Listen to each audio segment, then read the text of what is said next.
Welcome to this new module. We will explore the world of technical textile and understand why moisture management is a key factor in thermal comfort. Equally important to the level of insulation is the concept of moisture management. Moisture management is all about how our clothing helps facilitate the body's primary cooling mechanism, the evaporation. When we become warm, our body produces liquid sweat on the skin. For this sweat to cool us down, it needs to evaporate at the surface of the skin. Once it turns into vapor, this water vapor needs to be transported through the clothing to the environment. If the vapor gets trapped, the cooling effect is diminished, and we can feel uncomfortable. The driving force of the process here is the vapor pressure difference between the skin and the environment. Think of it like this. Your skin, especially when you're sweating, creates a zone of high water vapor pressure. The surrounding environment will have a lower water vapor pressure. Just like heat flows from hot to cold, water vapor flows from an area of higher concentration to an area of lower concentration. Technical textiles designed for moisture management are made to create a clear pathway for this vapor to move from skin into the environment. How exactly is the moisture taken away from the skin? If we zoom in on a fabric, we can see an intricate structure. A fabric isn't just a solid volume. It is composed of interlaced yarns, and each yarn is composed of a bundle of twisted fibers.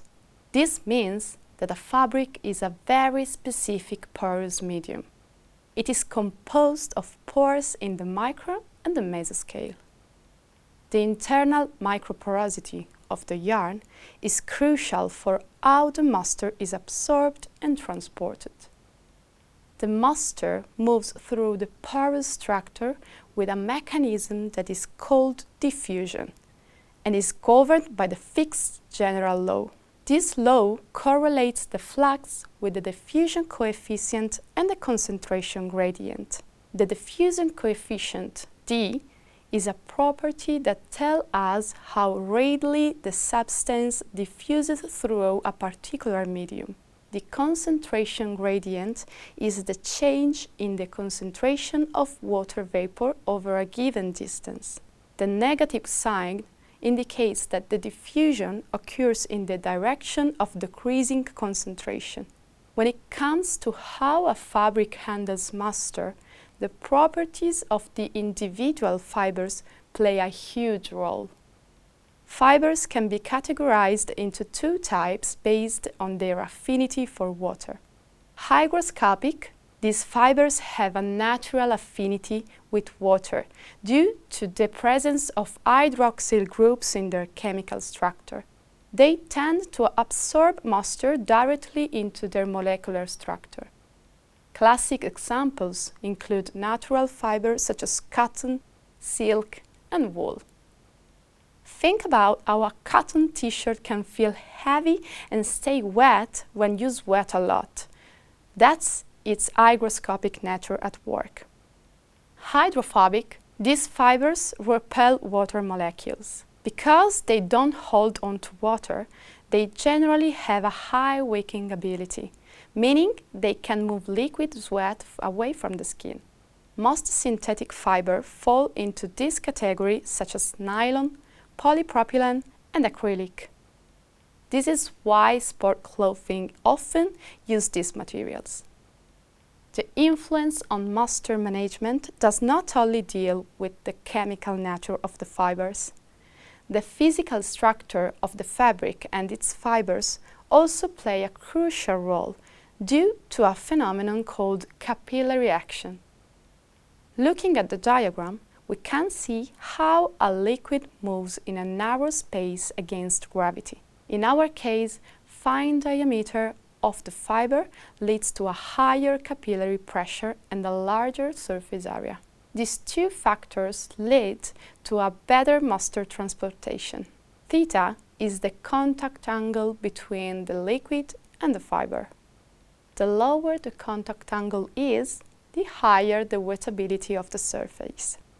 The moisture management tester is a tool designed to simulate the movement of a liquid throughout the fabric, mimicking how sweat will move from the skin to the environment. Here is how it works.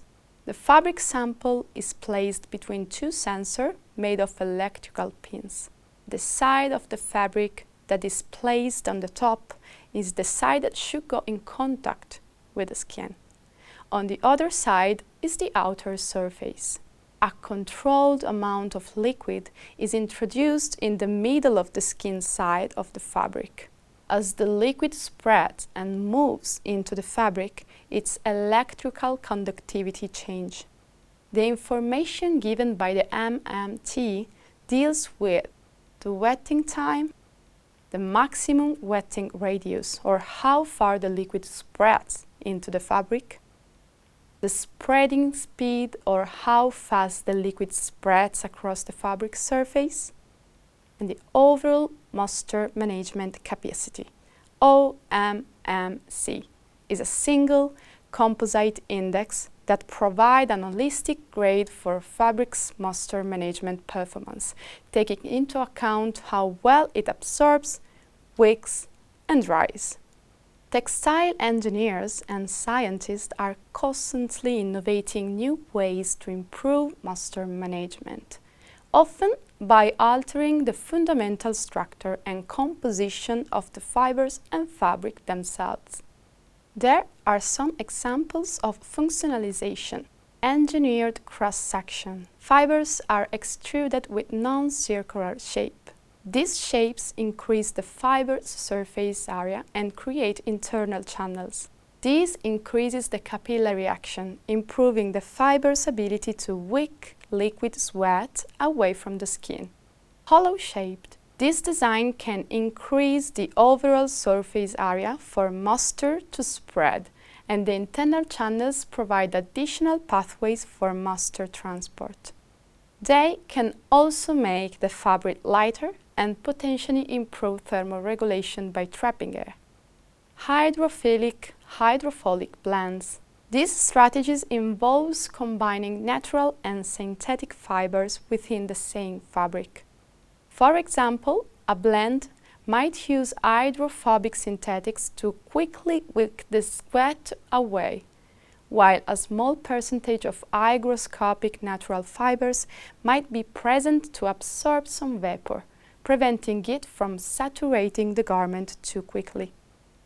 Bicomponent fibers. These fibers are made by extruding two different polymers together in a single filament. The two polymers can be arranged side by side or concentrically. This allows the designer to create fibers with distinct properties on different parts of their cross-section, enabling highly specialized moisture transport mechanisms, such as faster wicking on one side and better evaporation on the other. Dual-layer fabrics. This is a very effective strategy, especially seen in performance wear and 3D spacer fabrics. Here, the fabric is constructed with two distinct layers. The inner side, which is closest to the skin, is typically made of a more hydrophobic material. This layer efficiently pulls liquid sweat away from the skin, keeping it dry. The outer side is often made of a more hydrophilic material. This outer layer then absorbs the moisture wicked from the inner layer and spreads it out over a larger surface area, facilitating faster evaporation into the environment. This creates a push-pull effect that actively moves sweat away from the body. In conclusion, these functionalization techniques are all about optimizing the pathway for both liquid water and water vapor to move through the textile structure. The next module will delve into sportswear engineered for cold environment, examining strategies for optimizing thermal protection and wearer comfort.